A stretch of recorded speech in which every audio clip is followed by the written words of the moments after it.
Le piège de l'homme moderne, le cynisme. Nous vivons aujourd'hui une épidémie de cynisme, et nous allons voir pourquoi. Nous allons également le différencier du scepticisme, qui est différent, et qui laisse la place à l'évolution personnelle s'il est correctement appliqué. Le cynisme moderne peut se définir comme une attitude de mépris ou de défiance envers les valeurs morales, les idéaux ou les sentiments nobles, souvent perçus comme hypocrites et inutiles. Le cynique moderne est celui qui voit le monde d'une manière désenchantée et pragmatique, mettant en avant l'égoïsme, l'intérêt personnel ou les motivations cachées derrière les actions humaines. Le cynisme, donc, encourage une vision du monde très orientée et rigide. Je le compare souvent à un iceberg. C'est comme de l'eau glacée. Il n'y a plus de mouvement. Les avis sur le monde et les gens sont figés. Les cyniques ont un regard vraiment pessimiste sur le monde qui les entoure et le font savoir avec une grande assurance. A l'inverse, nous retrouvons le scepticisme. Le scepticisme, c'est le refus d'admettre quelque chose sans examen critique. Les sceptiques remettent en question la validité des croyances, des perceptions, des dogmes ou des vérités communément admises en adoptant une approche critique et méthodique. Donc si l'on regarde la différence entre les deux, le sceptique, lui, n'est pas rigide. Il accepte le mouvement comme de l'eau qui coule dans un ruisseau. Si l'on met une pierre dans ce ruisseau, l'eau va passer sur la pierre, à côté de la pierre, va s'infiltrer dessous et va vraiment faire le tour pour avoir un jugement ou en tout cas une idée qui est beaucoup plus objective et qui est beaucoup plus juste que l'idée que s'en fera l'iceberg d'un cynique. Le sceptique ne part pas avec un a priori. Le sceptique part avec de l'ouverture d'esprit et remet en cause toutes les choses. Il ne les croit pas aveuglément, mais ne les rejette pas non plus. Il fera son étude pour savoir quoi penser. Cela rejoint d'ailleurs le 5e accord Toltec qui est « Sois sceptique, mais apprends à écouter ». Les accords Toltec sont des principes philosophiques inspirés de la sagesse Toltec qui permettent de vivre une vie plus libre, sereine et épanouissante. Alors effectivement, lorsqu'on est sceptique de la bonne manière, on apprend à écouter en ne croyant pas nécessairement ce qu'on nous dit, mais en le remettant en question pour savoir si la chose est vraiment réelle, pertinente, si elle a de l'intérêt pour nous. Je vais prendre un autre exemple allégorique et très simplifié pour montrer la différence d'ouverture d'esprit entre le cynisme et le scepticisme. Une grand-mère a fait une tarte aux pommes pour ses deux petits-enfants, un cynique et un sceptique. Elle montre la tarte aux pommes qui sort du four aux enfants et leur dit « Comment trouvez-vous mon gâteau ?» Le cynique va répondre tout de suite avant même d'avoir goûté. « Ce gâteau, grand-mère, il n'a vraiment pas l'air bon. Les pommes ne sont pas cuites. Et pourquoi tu fais une tarte aux pommes? Tu n'en fais jamais d'habitude. Tu es sûr qu'il n'est pas empoisonné ?» Alors que le sceptique, lui, avant de se prononcer, va prendre une part de gâteau et il va croquer. Peut-être que dans cette première bouchée, les pommes sont un petit peu acidulées, mais il aime bien la texture, et il aime bien la pâte, il aime bien la crème aussi. Il en prend encore une bouchée, et peut-être qu'à la 4e bouchée, il va tomber sur un pépin de pomme, un petit détail qui ne l'effraie pas, et il continue à manger. Et finalement, après avoir terminé sa part, il dit à sa grand-mère qu'il aime le gâteau, qu'il a trouvé les pommes un petit peu acidulées, mais qu'elles étaient meilleures à la fin, qu'il y avait 2-3 pépins, mais qu'à part ça, il a beaucoup apprécié. Voilà très grossièrement la différence entre un état d'esprit cynique et sceptique. Le cynique, quand il est confronté à une nouvelle information ou situation, la juge tout de suite en se servant de son système de croyance qui est extrêmement rigide pour lui appliquer une vision négative et très pessimiste. Lorsqu'il s'agit d'interaction avec d'autres êtres humains, il adopte une attitude défiante, même envers sa propre famille. Le sceptique, lui, reste ouvert à l'information, reste ouvert à la différence. Il ne va pas penser que parce qu'on lui présente une information, elle est nécessairement vraie, juste ou pertinente, mais il la soumet à l'examen. Il est ouvert à la possibilité. Évidemment, il ne faut pas tomber dans la simplification allégorique, on n'est pas soit cynique, soit sceptique. On est toujours un mélange des deux, dans des proportions variables selon les jours, les mois, les saisons et les années, et en fonction de domaines spécifiques. Effectivement, le cynisme tend à se retrouver plutôt dans des domaines particuliers. Par exemple, on peut être ouvert à énormément de choses, mais être très fermé envers des sciences que l'on ne comprend pas ou qui nous font peur, comme l'astrologie par exemple. Il est cependant nécessaire de remarquer que notre société actuelle glorifie le cynisme. Le cynisme est effectivement le mécanisme mental typique d'une société basée sur le paraître, qui valorise bien plus les signes extérieurs de confiance en soi, de richesse ou de connaissance, que la réelle connaissance, la réelle richesse intérieure ou la réelle confiance en soi. Les individus très cyniques, beaucoup moins pondérés et réfléchis que leurs homologues sceptiques, sont paradoxalement beaucoup plus convaincants et écoutés, car ils affirment haut et fort leur vérité tout en condamnant les réalités parallèles. Et curieusement, nous avons tendance à penser qu'un individu intrinsèquement négatif est plus savant et intelligent qu'un autre, car il doit avoir des connaissances avancées pour être aussi tranché et aussi sûr de lui. Les études montrent pourtant que les personnes plutôt cyniques sont moins compétentes que les personnes plutôt sceptiques pour résoudre des problèmes de mathématiques ou pour détecter des menteurs, puisque leur capacité à lire les gens est bien trop limitée par l'étiquette immédiatement défiante qu'ils leur appliquent. Ainsi, dès l'école, nous apprenons à entretenir une forme de cynisme à travers les notes, qui dans l'idée d'une société de paraître font comprendre à l'enfant que l'apparence est plus importante que la connaissance, donc que comprendre profondément son cours est inutile du moment qu'on réussit à avoir une bonne note. Ajoutons à cela la dynamique de compétition scolaire qui est souvent malsaine, la comparaison aux autres, aux différentes classes sociales, etc. Les jeux vidéo, principalement axés autour de la guerre, du combat, de l'acquisition de richesses au détriment d'autres joueurs, sont une autre forme puissante de développement du cynisme. Principalement problématique car il s'agit souvent de jeunes garçons qui y jouent, ce qui façonne très tôt leur rapport aux autres. De plus, au cours de l'enfance, nous passons d'un monde qui nous a été présenté comme magique, avec des belles histoires comme celle du Père Noël, à une réalité plus pragmatique. Les contes de fées n'existent pas et les adultes nous ont menti. Tous ces détails mis bout à bout commencent à dessiner les contours d'un individu cynique et méfiant envers ses pairs. Dans une société ainsi perçue comme injuste, hypocrite ou dévoyée, le cynisme est une réponse évidente. À travers des expériences de travail aliénantes, des relations sociales superficielles, des frustrations face aux inégalités et aux contradictions sociales, les individus peuvent développer une vision cynique où ils voient les idéaux comme des illusions et les actions comme futiles. Cette perte de sens généralisée entraîne la chute inévitable d'une société. Dans les bandes dessinées, les films et autres romans, les traits cyniques sont bien souvent ceux qui sont associés au pouvoir, à la réussite et à la domination, tandis que l'honnêteté, la justice, la réflexion profonde et humaniste passent souvent pour des traits faibles ou ridicules. L'un des problèmes majeurs du cynisme, c'est qu'il fait ressortir chez les gens le côté qu'ils prévoyaient. Une personne cynique, avec son attitude négative et défiante, met ses interlocuteurs sur la défensive et fait ressortir leur pire côté, renforçant encore plus sa vision cynique des autres. Prenons encore un exemple. Vous êtes au travail dans votre entreprise et un collègue que vous n'appréciez pas spécialement vous offre un café. Immédiatement, vous vous demandez « Mais qu'est-ce qu'il lui prend ? Il me le donne parce que la machine l'a raté ? Il est trop fort, trop de sucre ? Ou peut-être cherche-t-il à se faire pardonner d'un mauvais coup qu'il a fait derrière mon dos ?» Et donc vous lui reprochez ce cadeau et lui renvoyez le café à la figure. Lui s'énerve, vous insulte de tous les noms et votre cynisme triomphe. C'est bien une mauvaise personne qui cherchait à vous narguer. Vous voyez donc comment le cynisme se renforce lui-même en créant la réalité qu'il projette. Voyons maintenant une autre alternative pour comprendre comment la réalité n'est que subjective et malléable. Dans le même cas, vous pourriez être très étonné du geste qui vient de se produire, mais lui laisser l'opportunité d'être un geste désintéressé, ou du moins d'y voir un élan de sympathie. Vous pourriez ainsi sentir ce café, tremper vos lèvres dedans, remarquer qu'il a l'air parfaitement normal, et aller voir votre collègue pour le remercier chaleureusement en lui disant quelque chose comme « Merci beaucoup pour ton geste, il me touche. Je ne bois jamais de café car je n'arrive plus à me concentrer après, mais il a l'air très bon. Tu sembles être une belle personne, et je m'excuse de t'avoir mal jugé. Nous devrions apprendre à mieux nous connaître, cela éviterait les malentendus. Bon courage pour ta journée. » Ainsi que le geste de vous offrir ce café est une origine plutôt malsaine ou plutôt sympathique, votre réaction conditionne la suite des événements. Si un mauvais coup se préparait derrière votre dos, il y a fort à parier que vous venez de le désamorcer par un élan d'humanité et de compréhension. Vous faites donc, par votre réaction plutôt issue d'un scepticisme sain, ressortir le meilleur des autres. Une écrasante majorité de personnes préfèrent la collaboration, l'empathie, la coopération, le dialogue et les débats sains que les environnements ultra-compétitifs basés sur l'égoïsme et l'individualité.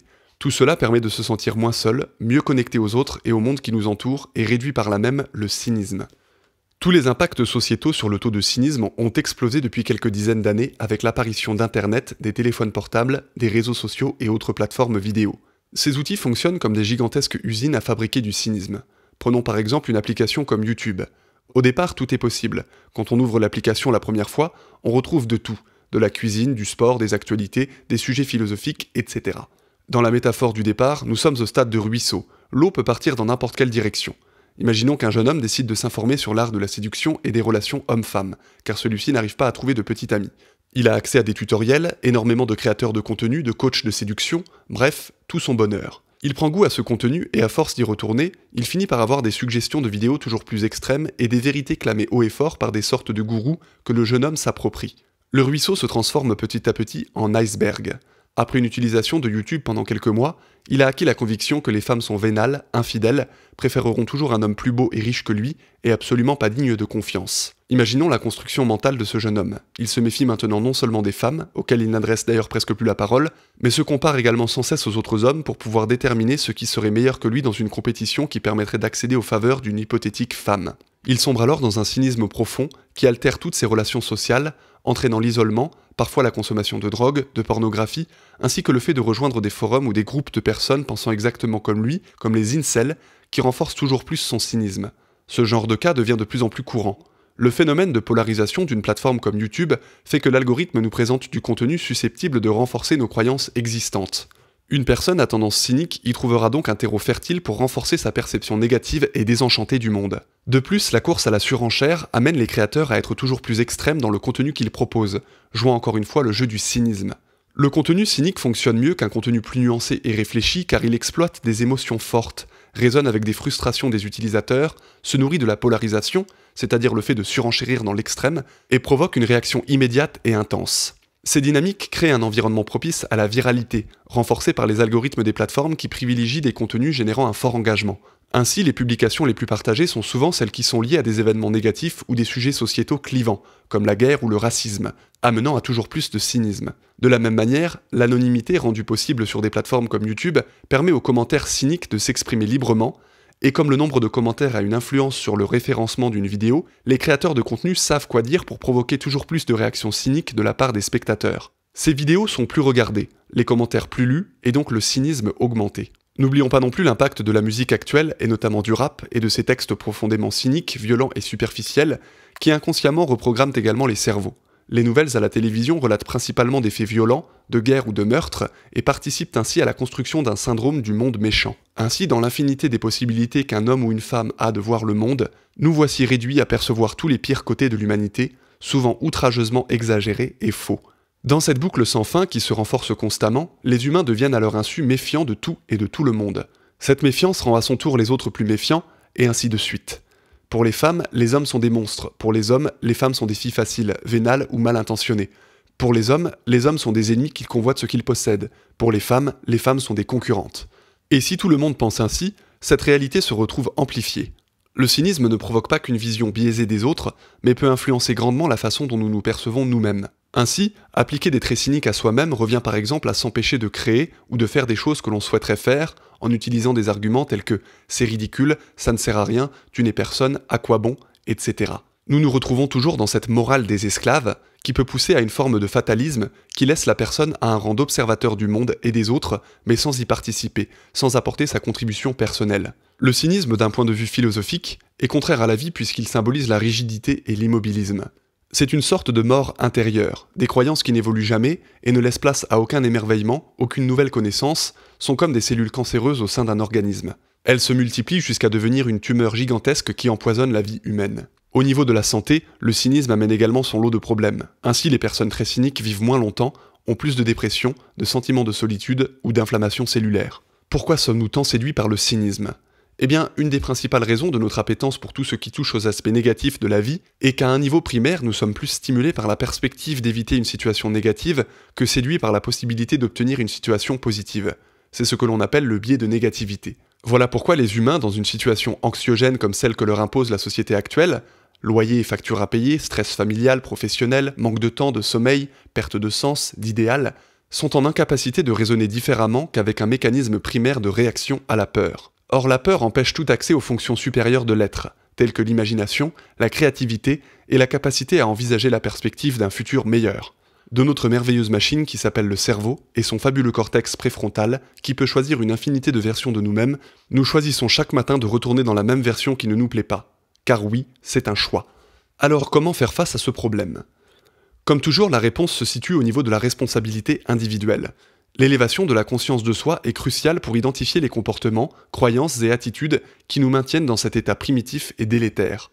En prenant conscience de son propre cynisme, on peut graduellement commencer à devenir sceptique de son cynisme, donc le remettre en question, comme le propose le docteur Jamil Zaki, spécialiste de la recherche sur les traits comme le cynisme et le scepticisme. La prise de conscience de nos moindres actions et la remise en question de nos pensées automatiques est une nécessité pour lutter contre la tentation du cynisme. De cet iceberg qui constitue le cynisme, il faut progressivement faire monter la température, donc augmenter notre conscience, pour faire fondre la glace et redevenir fluide mentalement. Commencer à adopter un scepticisme sain est essentiel pour retrouver un rapport de confiance et de fraternité avec les autres.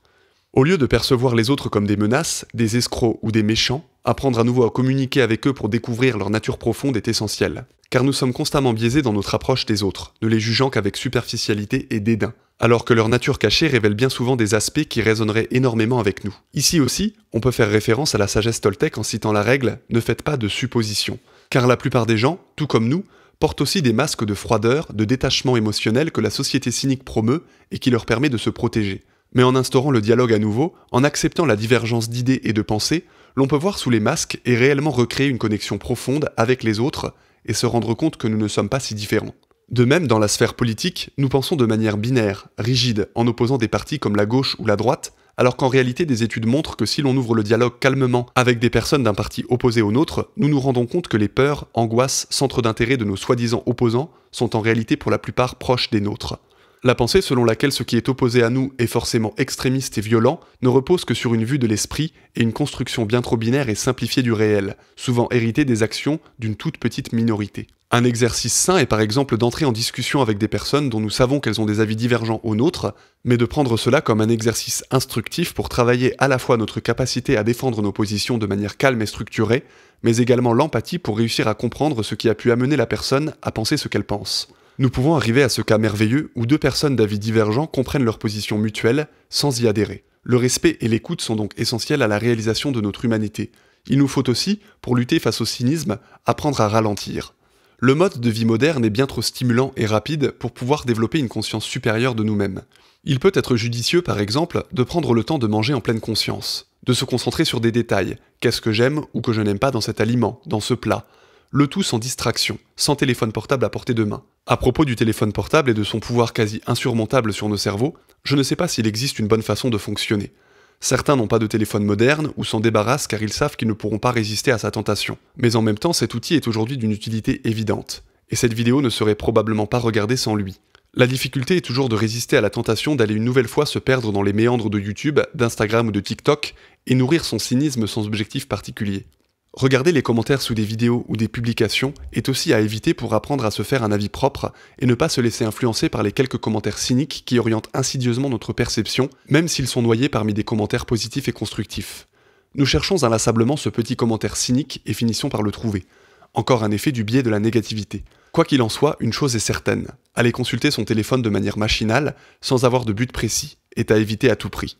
Si nous souhaitons nous informer correctement sur un sujet, il est judicieux de multiplier les sources d'informations pour entendre plusieurs sons de cloche et nous faire une idée plus globale. Cependant, nous risquons ici un autre problème qui est celui de tomber dans une énorme quantité d'informations contradictoires et donc de n'être pas plus informé qu'au départ. C'est ici que le scepticisme prend tout son sens, puisqu'il s'appuie sur le discernement, la capacité à soumettre chaque nouvelle information à une étude approfondie de notre conscience et de notre intuition et d'autres informations pour vérifier sa crédibilité. Pour revenir sur la pleine conscience et son impact sur nos vies, la pratique régulière de la méditation permet aussi de nous affranchir de nos automatismes en développant une vision du monde plus globale, tournée vers l'avenir et rassurante.